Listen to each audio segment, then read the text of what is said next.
بڑا ضروری ہے عوام کو بتانا اور دکھانا کہ پہلے کیا کہا کرتے تھے اور اب کیا کہہ رہے ہیں. کیا ہم نے ابھی ان کی باتوں پہ اعتبار کرنا ہے یا نہیں کرنا؟ ظاہر ہے عوام دیکھ رہی ہے، عوام کو بار بار یاد کرانا دلانا بڑا ضروری ہے. ابھی رانا صاحب کیا فرما رہے ہیں، پرانی بات کو کیا دہرا رہے ہیں، سنیں ذرا. 8 اکتوبر کو انشاءاللہ تعالی چاروں صوبائی اور قومی اسمبلی کے الیکشن اکٹھے ہوں گے اور کیئر ٹیکر سیٹ اپ کے تحت ہوں گے. جناب اعلیٰ، ہم مان لیتے ہیں، اب بالکل صحیح بات فرما رہے ہیں، لیکن خرم دستگیر صاحب ایک اور ڈیٹ انہوں نے دی ہے لیٹسٹ، وہ ڈیٹ آپ کے سامنے رکھتے ہیں. جیسے ہی 60 یا 90 دن کا ڈیسیجن ہو جائے گا تو الیکشن کمیشن آف پاکستان تاریخ کا اعلان کر دے گا. ان اینی کیس الیکشن 10 نومبر 2023 سے آگے نہیں جا سکتے. قومی اسمبلی اور چاروں صوبائی جو ہماری اسمبلیاں ہیں ان کے انتخابات ہونے ہیں، ان کے لیے وسائل موجود ہیں، ان کے لیے سیکیورٹی کے انتظامات موجود ہوں گے انشاءاللہ نومبر تک. اچھا چوہدری صاحب دیکھیں، اب یہ جو بات ہو رہی ہے کہ 8 کو یا 10 کو، چلیں دیکھ لیتے ہیں. اب سوال جو سب سے اہم یہ ہے کہ پچھلے دنوں آپ نے یہ سٹوری بھی بریک کی تھی کہ دیر از اے پاسبلٹی کہ شاید الیکشن اس سال نہ ہوں، الیکشن شاید اگلے سال جو ہے مارچ تک چلے جائیں. اب کیا ہمارے جو حکمران ہیں، ظاہر ہے حکمران جو جماعتیں موجود ہیں ان کی باتوں پہ ہم اعتبار کر لیں کہ الیکشن ہوں گے؟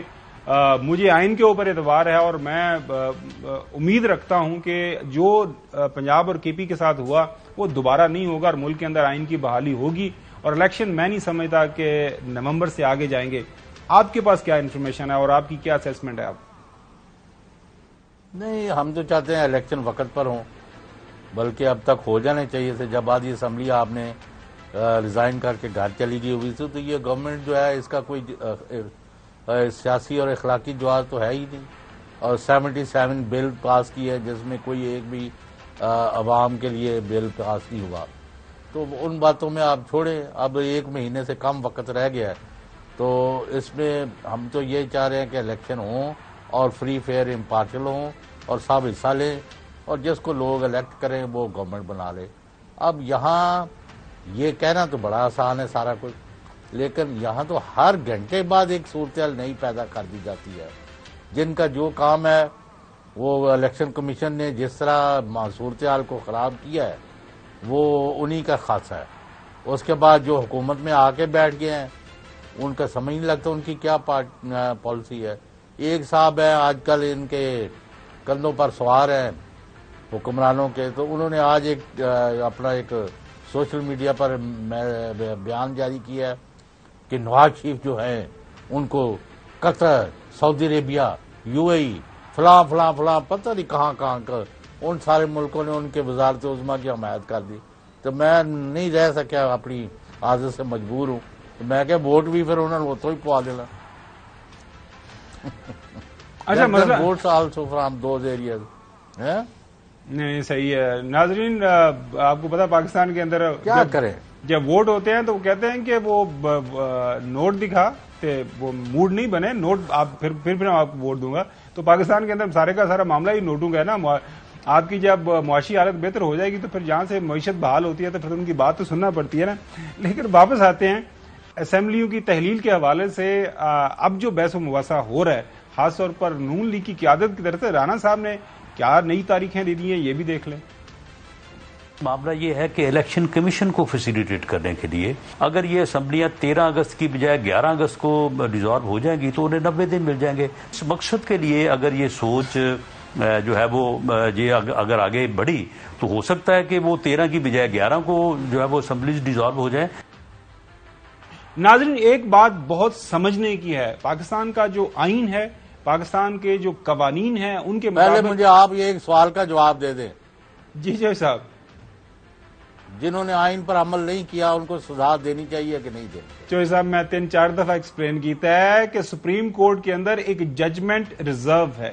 اس ججمنٹ کے اندر تمام جو سارے ڈپارٹمنٹس ہیں، جو آفیشلز ہیں، جس آفیشل نے، جس منسٹری نے، جس ڈپارٹمنٹ نے سپریم کورٹ کے واضح حکم کی حکم عدولی کی ہوئی ہے، اس حوالے سے سپریم کورٹ نے کیا سزائیں متعین کرنی ہیں، کیا بات کرنی ہے، کیا ان کو چھوڑنا ہے، کیا ان کا آرگومنٹ مان لینا ہے کہ انتخابات ڈیلے ہوئے کے پی اور پنجاب کے اندر جائز، اور جو ان کی توجیحات تھیں، دلائل تھے، جو بنیاد تھی، حقائق تھے، وہ ٹھیک تھے، جس کی وجہ سے ڈیلے ہوا. یہ محترم سپریم کورٹ آف پاکستان جو ہے وہاں پہ سینئر ججز صاحبان نے اس کیس کو سنا ہے، اس کے اوپر ججمنٹ آنی ہے اور ہمیں اس ججمنٹ کا انتظار کرنا چاہیے. جو ناظرین میں بات کر رہا تھا کہ دیکھیں پاکستان کے آئین اور قانون کے مطابق الیکشن کمیشن آف پاکستان کلی طور پر با اختیار ہے. اس کا جو ہے کسی طرح کا ان کے سپریم الیکشن کمیشن کے اختیارات کے اندر کسی اور جو ہے پاکستان کے ڈپارٹمنٹ کا انتظامی سطح کے اوپر کوئی انٹرفیرنس نہیں ہے. الیکشن کمیشن جو بھی فیصلہ کرنا چاہتا ہے، جتنے ٹائم میں وہ الیکشن کروانا چاہتا ہے وہ الیکشن کروا سکتا ہے. اور بھی اب موجودہ حکومت نے با اختیار کر دیا ہے کہ آپ تاریخ بھی بغیر صدر پاکستان کے ساتھ بات چیت کیے کر سکتے ہیں. لہٰذا الیکشن کمیشن آف پاکستان کو الیکشن کروانے کے حوالے سے کسی کی فیسلٹی یا کسی کی فیسلیٹیشن کی ضرورت نہیں ہے. الیکشن کمیشن کو تمام اختیارات موجود ہیں. انہوں نے حکم دینا ہے کہ جی مجھے یہ بات چاہیے، یہ میں نے کام کرنا ہے، یہ مجھے فائنانسز چاہیے، یہ انتظامی سطح کے اوپر سیکیورٹی کا حل یہ چاہیے. لہذا ہم امید رکھتے ہیں سکندر سلطان راجہ صاحب سے اور باقی بھی تمام جو معزز اس وقت ارکان ہیں الیکشن کمیشن آف پاکستان کے اوپر، اور وہ اس کے اوپر الیکشن کروانے کے حوالے سے جو بھی آئین کہتا ہے، اگر موجودہ حکومت ڈیزالو کرتی ہے نیشنل اسمبلی کو جو ہے 12-13 کی شب سے پہلے تو 90 دن کا ٹائم ہوگا. اگر یہ ٹائم پورا کرتی ہے نیشنل اسمبلی تو پھر 60 دن کا ٹائم ہوگا. یہ آئین بہت واضح ہے، اس کے اوپر میرے خیال میں نہ کوئی کمپرومائز ہو سکتا ہے، نہ ہونا چاہیے، کیونکہ اگر ڈیلے کیا گیا تو پھر میں نہیں سمجھتا کہ کسی کے ہاتھ میں کوئی گیم رہے گی.